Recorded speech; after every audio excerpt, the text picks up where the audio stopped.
Oke, bismillahirrahmanirrahim. Assalamualaikum warahmatullahi wabarakatuh. Halo Waalaikumsalam teman-teman warahmatullahi semua, apa wabarakatuh. kabar? Kita kembali lagi. Uh, Minggu lalu kita ketemu sama Mas Kelana lagi. Sebelumnya kan kita live di Iya, IG, Instagram.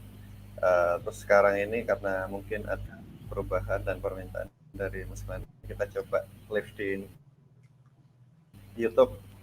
iya, Nah, kita nerusin yang kemarin nih. Itu kan apa namanya, kita ngobrolin Indonesia. Nah, kebetulan itu kita ada narasumber, Mas Gaji, orang profesional digital marketer, hmm, juga sekaligus apa namanya pemilik ya, apa namanya Mas? iya. Saya Uh, punya digital marketing Bravonomics, agency. Iya, Bravonomics. Bravonomic ya, dari Hmm. situ. Jadi usut punya usut. Hari ini aku tuh pengen nanya-nanya tentang apa namanya, gimana sih kehidupan sebagai digital marketer. Artinya di dunia kerja itu gimana gitu. Karena mungkin ada beberapa temen itu yang pengen beralih profesi. Karena kalau tak lihat di beberapa apa namanya situs mencari pekerjaan itu berkaitan dengan digital marketing itu mulai banyak gitu loh, hampir Hmm. permintaannya itu gitu. Nah, makanya dari sini kan Mas Bana, kita cerita-ceritanya lah terkait dengan gimana sih digital marketing. Tapi sebelumnya mungkin teman-teman ada yang belum tahu Oke, kalau apa Mas Kelana itu seperti apa. Jadi saya persilakan ke Mas Kelana itu memperkenalkan diri. oke, oke, baik. Assalamualaikum warahmatullahi wabarakatuh. Selamat sore teman-teman. Perkenalkan, saya Kelana Bayu Aji, bisa dipanggil Kelana gitu. Jadi saya adalah seorang digital marketer gitu. Dan saya seorang certified digital marketer ya. Saya tersertifikasi oleh BNSP, artinya saya sebagai seorang digital marketing sudah diakui negara itu. Dan saya juga seorang co-founder dari agensi digital Bravonomics. Oke, ini agak menarik sih pertanyaannya sih. Bagaimana sih keseharian seorang digital marketer?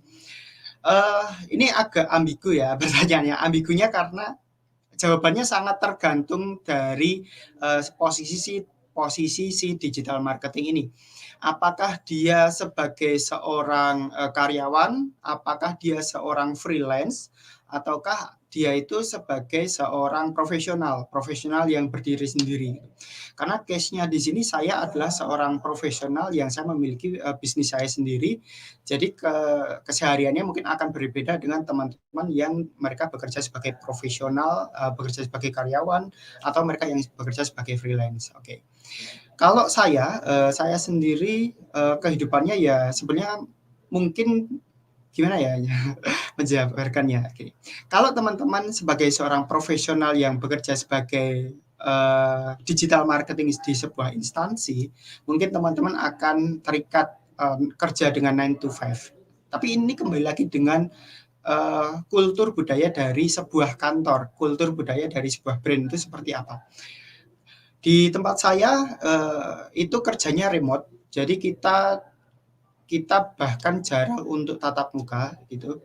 Jadi karena di tempat saya itu ada kayak absensi sidik jari ada, tapi alhamdulillah sudah sekitar 2 tahun tidak digunakan gitu. Karena basisnya kita kerjanya bukan berdasarkan masuk masuk jam 9 pulang jam 5 gitu. Kita berdasarkan proyeknya ada progres apa gitu. Jadi gitu. Oke, mungkin ada pertanyaan Mas.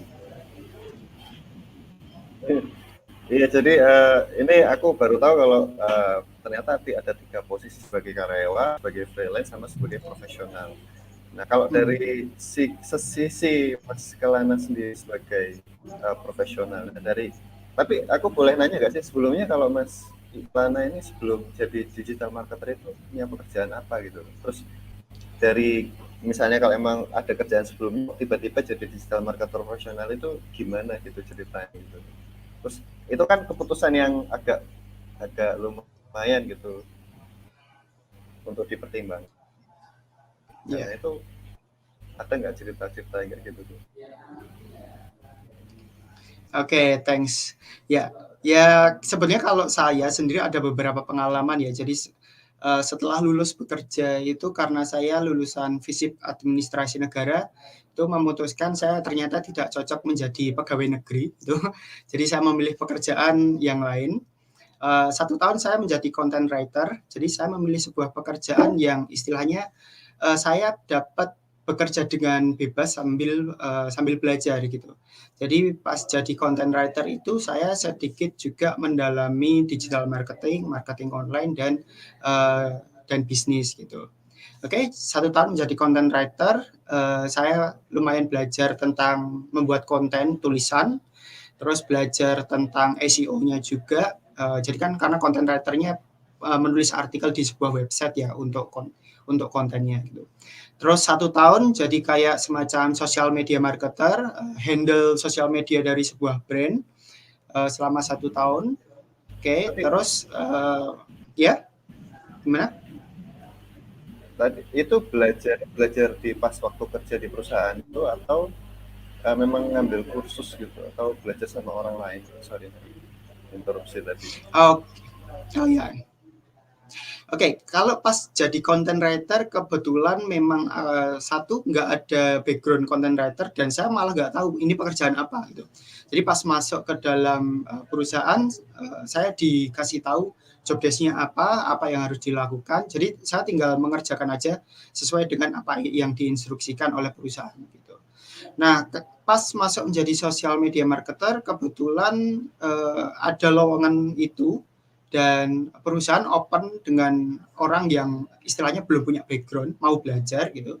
Jadi saya belajar sendiri karena saat itu belum ada istilahnya informasi tidak seperti sekarang ya. Mungkin beberapa tahun yang lalu untuk belajar digital marketing itu masih sangat sedikit sekali informasinya. YouTube tidak seperti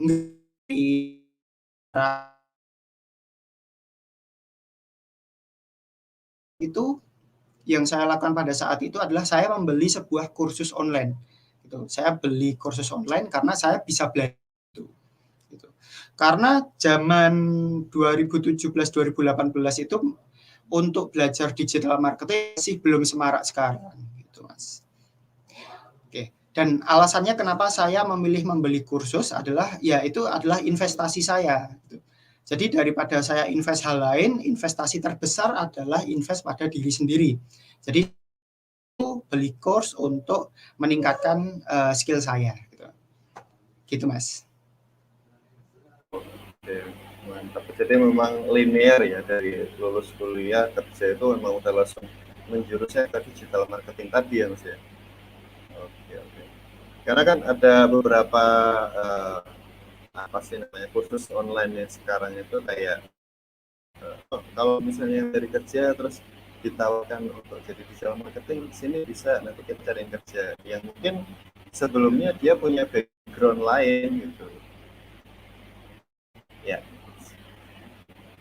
bilang sebentar pemirsa ini ada kesalahan teknis kita tunggu Mas Kelana lagi login ini ada banyak pertanyaan di saya karena mungkin kan saya punya update itu yang tadi kerja apa terus diambil kursus sebagai digital marketing akhirnya dia kerja di tempat dan ganti profesi terus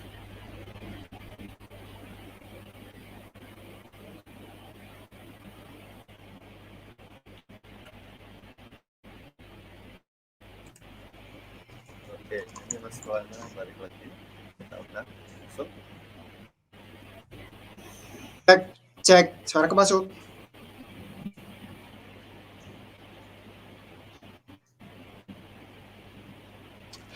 Sorry, soalnya ini sepertinya hujan di luar, jadi tadi koneksinya terputus. Gini, sorry.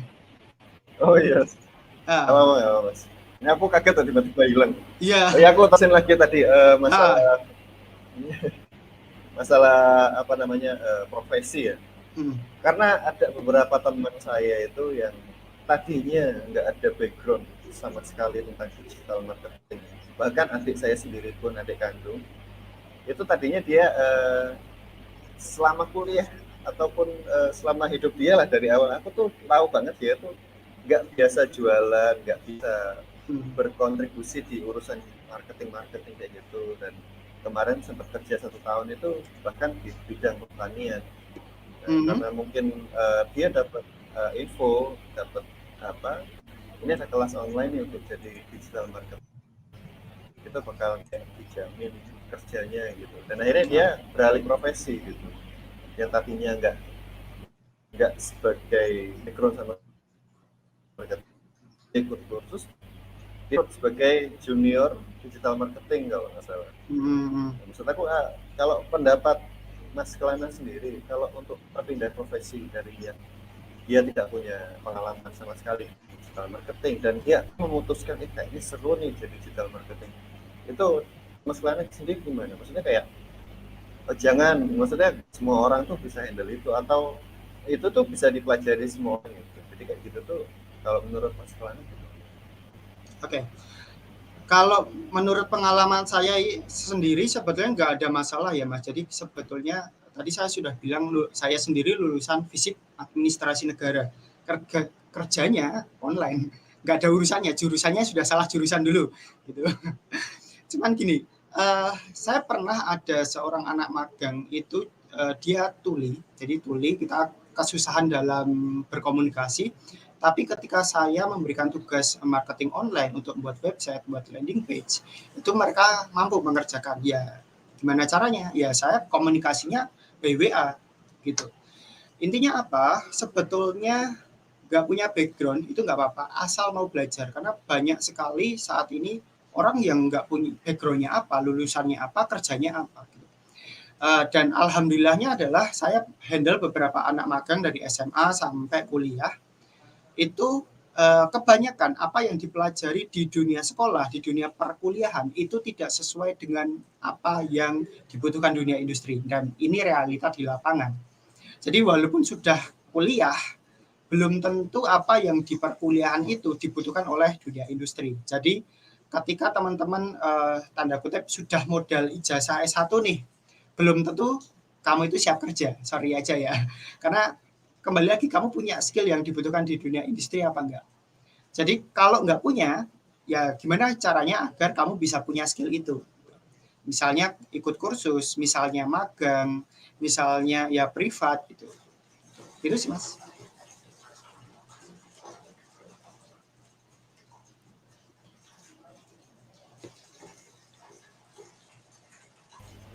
Jadi kalau Gravonomik sendiri itu kalau Mas Kelana sendiri itu tuh kayak tempat untuk jual gitu, jual barang atau gimana sebenarnya? Nah, ini aku sorry agak melenceng dikit ya. Aku nanya-nanya Gravonomik apa gitu. Oke. Jadi kalau Gravonomik sendiri kita digital agency. Jadi fokusnya itu ada di dua. Satu, kita membantu sebuah brand untuk membangun aset digital seperti website, landing page. Kita juga punya beberapa tools marketing sendiri yang itu digunakan untuk beberapa brand untuk menjalankan aktivitas bisnisnya. Seperti beberapa plugin website, plugin WordPress, ada tool WA marketing. Terus selain itu saya juga membantu beberapa brand untuk building tim digital marketing. Jadi kemarin ada beberapa klien yang minta untuk timnya ditrainingkan sama saya. Jadi mereka pengen building tim in-house untuk digital marketing. Itu saya yang training karena alhamdulillah sebetulnya digital marketing ini tidak ada standarisasinya. Walaupun saya sendiri sudah certified BNSP ya, tapi antara satu digital marketer dengan digital marketer yang lain itu bisa beda cara menjalankan aktivitas digital marketing. Contoh iklan ya, kita pakai iklan Facebook Ad deh. Itu antara A dan B itu bisa jadi beda mereka jalan kampanyenya. Terus SEO misalnya, cara saya menjalankan SEO dengan tim yang lain, dengan profesional yang lain itu bisa jadi sangat berbeda. Gitu. Oke, kurang lebih gitu sih Mas. Jadi kalau misalnya kliennya ada beberapa, mereka itu nggak sama perlakuannya gitu kan. kalau untuk kliennya Mas Kelana sendiri?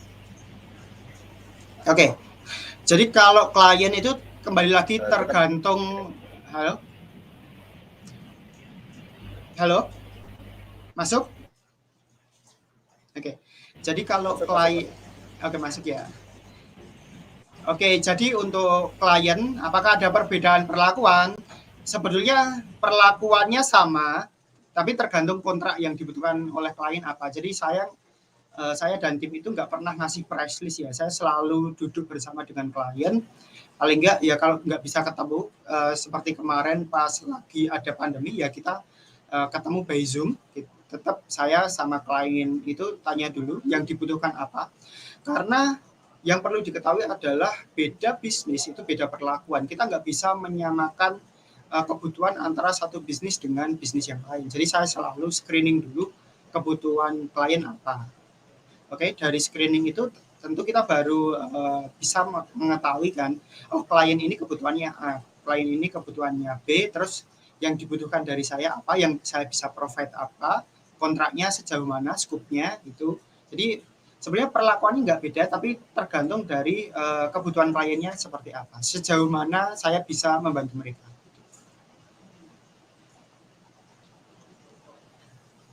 Kalau digital marketer itu dia nggak bisa sendirian apa harus ke tim ini? Oke, digital marketer apakah bisa sendiri atau ada tim?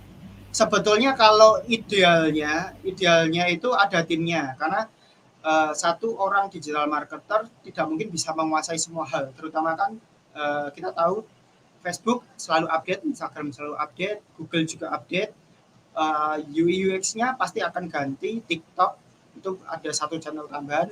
Jadi sebenarnya nggak bisa tanda kutip satu orang handle semua ya, karena pasti ada keterbatasan di situ. Nah idealnya memang ada tim, minimal dibagi menjadi 2 tim. Kalau saya handle klien itu minimal dibagi 2 tim. Satu secara job desk untuk konten kreator, dia yang buat konten. Yang satu untuk konten delivery, jadi konten yang sudah ada ini di delivery, dioptimasi. Tapi kalau standar agensi mungkin beda ya. Kalau agensi, misal kalau agensi sosial media mungkin paling nggak minimal 3. Ada yang jadi sosial media strategis, ada yang jadi admin, ada yang desainer gitu. Nanti kalau misalnya butuh advertiser, hire advertiser gitu. Kalau butuh SEO spesialis nanti hire SEO. Nah, kembali lagi ini kebutuhannya skupnya sampai sejauh mana. Karena beda bisnis kan nanti beda kebutuhan.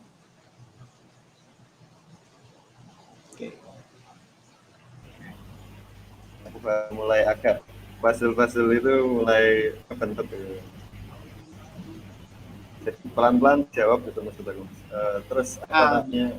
Ini aku nyambung aja, maksudnya aku tanya, aku langsung tanyain nggak apa ya? Tadi kan apa namanya harus ada tim. Nah, terus kalau dari prakteknya sendiri, yang Mas Kelana bisa nggak kasih satu contoh? Misalnya ada apa yang kliennya pernah datang, terus dia pengen apa, terus dibuatnya itu apa, terus medianya apa aja, terus ini timnya ini saya kasih 3 orang gitu, bisa nggak ceritain gitu? Terus ada biar ada gambar gitu kan. Ini kan untuk kehidupan digital marketing. Oke, jadi kita bikin skenario dulu ya. Jadi misalnya ada seorang klien datang, oke. Nah, kita akan ngobrol-ngobrol dulu nih, kira-kira kebutuhannya si klien ini apa sih? Sudah punya tim atau belum? Kemarin ngapain aja di brandnya? Sudah pernah pakai agensi lain belum? Atau pernah marketing online-nya sejauh ini yang dilakukan apa? Oke, misalnya pernah pakai agensi, nah yang dilakukan agensi itu apa aja yang agensinya itu lakukan? Terus si klien dapatnya apa aja dari pakai agensi itu? Terus goalnya ngapain sih? Itu kenapa kok tanda kutip menghubungi saya, karena kan menghubungi saya itu pasti ada masalah kan gitu. Nah, misalnya oh ternyata kebutuhannya saya pengen marketing online saya semakin masif. Oke. Nah, marketing online-nya masif seperti apa? Karena itu kan masih ambigu.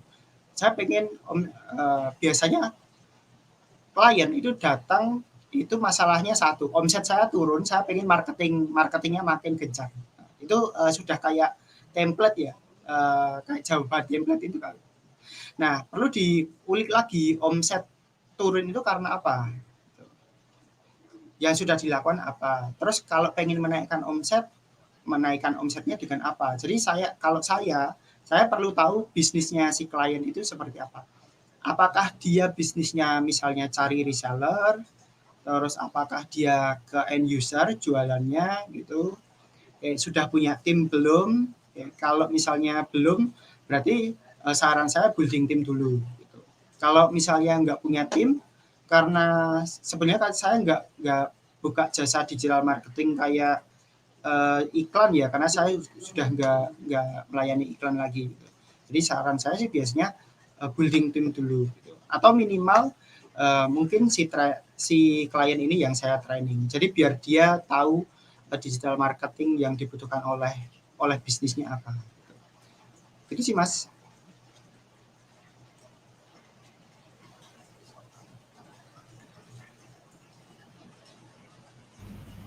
Jadi memang panjang banget ya urusannya misalnya Yeah. digital marketing.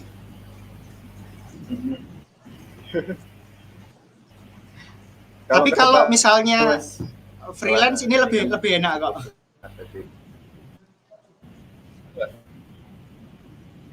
Oh ya, coba kasih contoh freelance itu gimana maksudnya?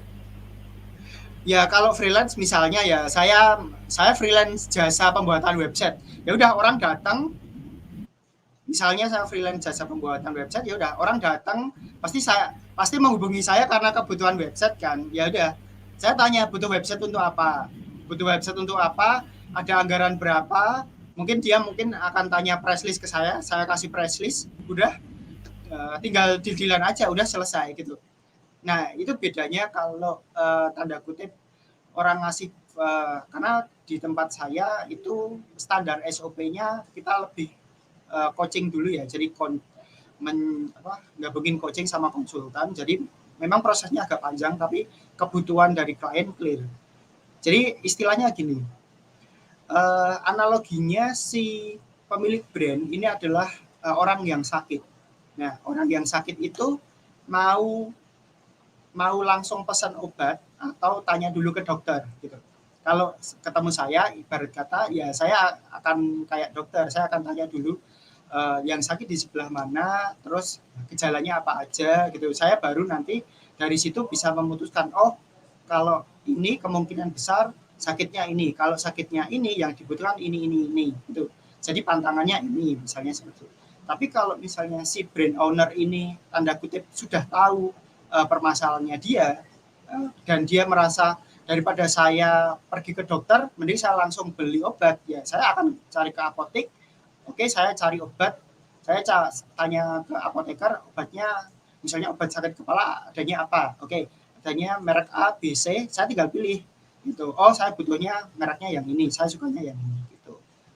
Jadi memang masing-masing orang itu punya bisnis model yang berbeda ya. Jadi antara saya dengan orang lain mungkin akan beda. Apalagi kalau teman-teman sebagai seorang digital marketing itu as a karyawan. Nah, itu nggak perlu mikir terlalu banyak karena tinggal tanda kutip jalanin SOP dari owner aja sih.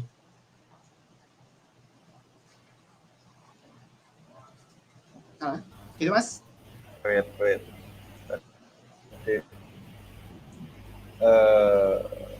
Kalau di kenyataannya sih, maksudku kalau pada umumnya itu, kalau misalnya aku sebagai digital marketer freelance ya. Ya. Freelance. Nah, aku tuh biasanya spesialis untuk website atau itu tuh kita yang menentukan. Apa misalnya ada orang nanya, Mas sabar ini enggak, terus kita kasih jasa-jasanya. Nah itu tuh produknya apa aja biasanya? Oh, oke. Jadi gini, sebenarnya hampir sama ya antara freelance dengan agensi. Cuman kalau freelance kan kita sebagai personal ya.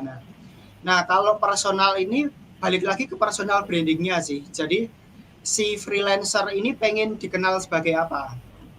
Kalau misalnya dia freelance, terus pengen dikenal sebagai orang yang ahli banget di website, ya dia tentu perlu memarketingkan dirinya sendiri, perlu tanda kutip jual diri bahwa aku ini loh jasa kalau bikin website, atau aku ini loh jasa kalau kamu butuh konten sosial media gitu.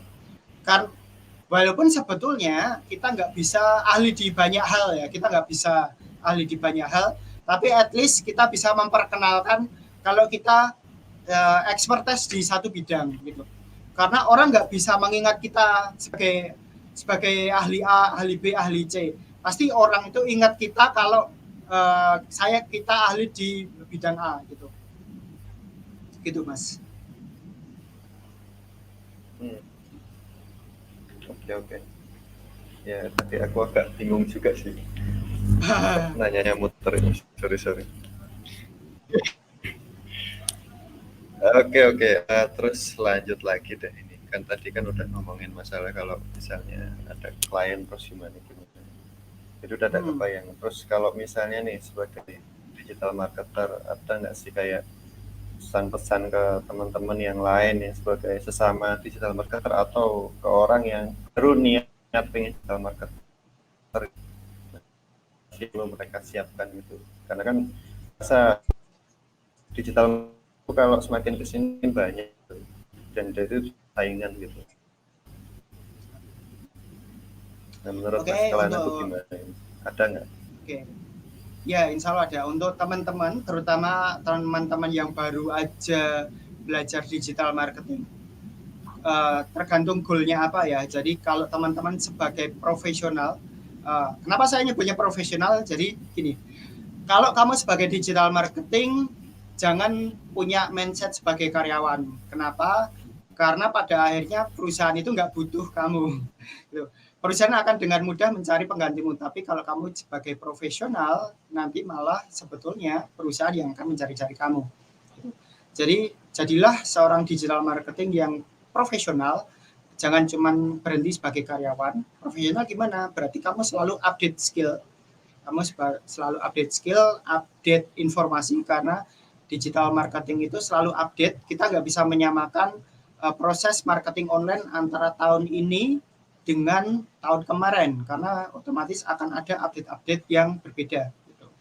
Dan selalu belajar karena ya kembali lagi karena update-nya akan selalu cepat. Dalam 6 bulan aja mungkin update-nya sudah beda banget. Jadi mau nggak mau teman-teman ya harus sering belajar.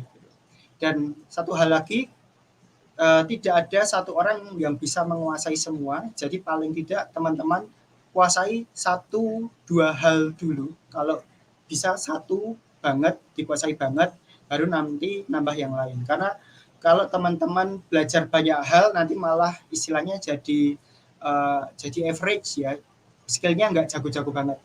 Paling nggak jago di satu bidang dulu, baru nanti nambah, daripada tahu semua hal, tahu banyak bidang, tapi nggak jago-jago amat. Kurang lebih itu sih Mas. Oke, monggo. Ya, terima kasih banyak, itu kembali ke saya lagi. Kan kemarin tuh aku sempat belajar beberapa hal agak fokus. Kalau dari Mas Kelana, aku harus belajar apa dulu nih? Aku kan di sini sebagai marketing co-working space. Nah, apa namanya? Kemarin tuh aku sempat lihat sih dari kan ada kayak apa chip chart itu. Jadi kondisinya itu adalah audiensnya itu sebenarnya itu kelihatan banyak, tapi itu transaksi kecil gitu. Maksudnya kayak penontonnya, terus ada yang komen, terus kayak apa namanya, kok nggak worth it banget itu loh. Followernya banyak di yang lihat bahkan nggak sampai 100. Kalau dari Mas Kelana sendiri, saya itu harus belajar apa dulu gitu. Karena digital marketing aku baru gitu. Tadinya offline banget, sekarang jadi online. Siap. Oke, kalau belajar digital marketing, terutama untuk pemula, yang paling simple, paling basic banget, itu harus paham namanya konsep funneling. Jadi rata-rata yang diajarkan atau yang dipelajari saat ini cuman misalnya bikin konten, naikin engagement, terus misalnya algoritma Instagram seperti apa, algoritma TikTok seperti apa, bikin konten video kayak gimana. Nah itu kalau jadi konten kreator betul, tapi kalau jadi digital marketing, basicnya pahami dulu funnelingnya, sama pahami konsumennya gitu. Karena sebetulnya channelnya itu sangat fleksibel tergantung audiens kita. Dan saya selalu bilang ke klien, sosial media itu kayak kita pakai brosur. Gitu. Jadi brosur itu disebar, kita bisa pakai banyak brosur. Nah, pertanyaan selanjutnya adalah kalau sudah orang lihat brosur kita, itu mau diarahkan kemana? Kalau orang sudah lihat konten kita, langkah selanjutnya apa? Apakah dia nge-follow misalnya? Oke, kalau dia nge-follow, terus next funnel-nya apa? Next step-nya apa? Oke, jadi teman-teman harus belajar funneling-nya dulu, next step-nya apa? Karena banyak orang yang istilahnya belajar digital marketing itu cuman parsial ya. Nah, itu sangat disayangkan. Oke, kurang lebih gitu, Mas. Maksudnya parsial gimana, Mas? Sorry. Oke, maksudnya Jadi, parsial ya misalnya bentar, Pak. Ini parsial dulu. Oke, parsial. Misalnya belajarnya Instagram. Kan pasti belajarnya Instagram buat kontennya kayak gimana. Terus Instagramnya nanti riset hashtag, algoritmanya dipahami, naikin follower dan lain-lain. Ya kan itu hanya Instagramnya, padahal kan bisa jadi channel digital marketingnya banyak. Ada Facebook, ada YouTube, terus ada TikTok gitu. Nah, itu kan kalau kita bicara digital marketing kan luas ya.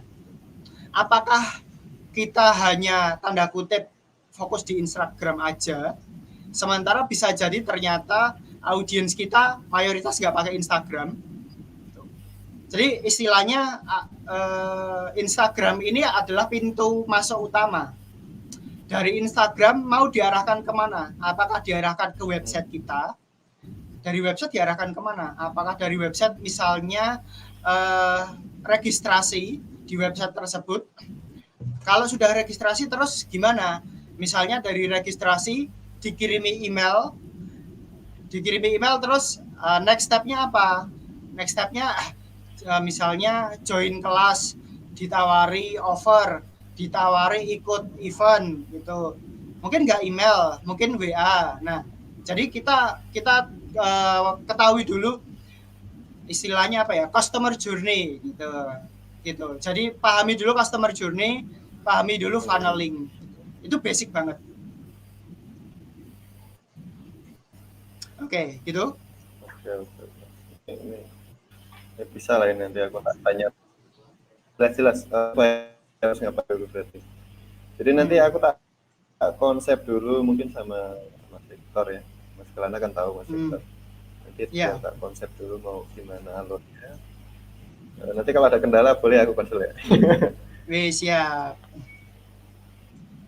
Ya oke. Nanti apa namanya ya mungkin berkaitan dengan itulah Mas. Karena jujur sih di sini apa ya karena tadi aku pemahaman kurang pengetahuanku sendiri ya jadi kayak terbatas gitu loh. Kayak aku harus ngapa sih gitu. Ya mungkin dengan ngobrol gini jadi lebih. Terus apa lagi? Oke, tadi gak ada yang komen. Mas Victor ada yang mau tanya nggak? Malah komen. Jadi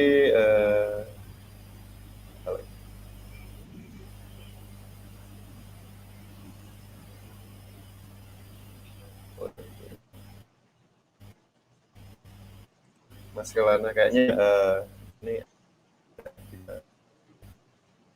waktunya udah mau jam 5. Mungkin kita bisa next lagi untuk minggu depan untuk temanya selanjutnya. Jadi buat teman-teman kalau misalnya punya brand terus pengen butuh bantuan profesional, nanti bisa langsung hubungi Mas Kelana. Itu di Bravonomic, bisa di search di Google. Nanti bisa apa namanya? Mungkin kalau nggak di Jogja atau di luar kota bisa remote ya Mas ya? Iya. Video dulu atau Zoom atau gimana, atau bisa langsung ke sana. Nanti juga kalau di Jogja bisa langsung mampir juga ke G45 Space Coworking. Dari situ kita bisa ngobrol lebih lanjut masalah bisnis segala macam. Jadi nanti tiap hari Rabu bakal ada apa namanya live seperti ini, acara-acara seperti kaitan dengan psikologi dan karir. Dan juga mungkin minggu depan kita masih setelah tema yang lainnya. Terima kasih atas waktunya, mudah-mudahan sehat terus. Nanti kita bantulah untuk share-share segala macam, mungkin bisa jadi partner secara bisnis ya. Siap. Antara G45 sama Travelonomy. Amin. Oke, terima kasih atas waktunya. Oke, Kita tutup ya Mas ya. Wassalamualaikum. Siap. Waalaikumsalam warahmatullahi wabarakatuh. Siap.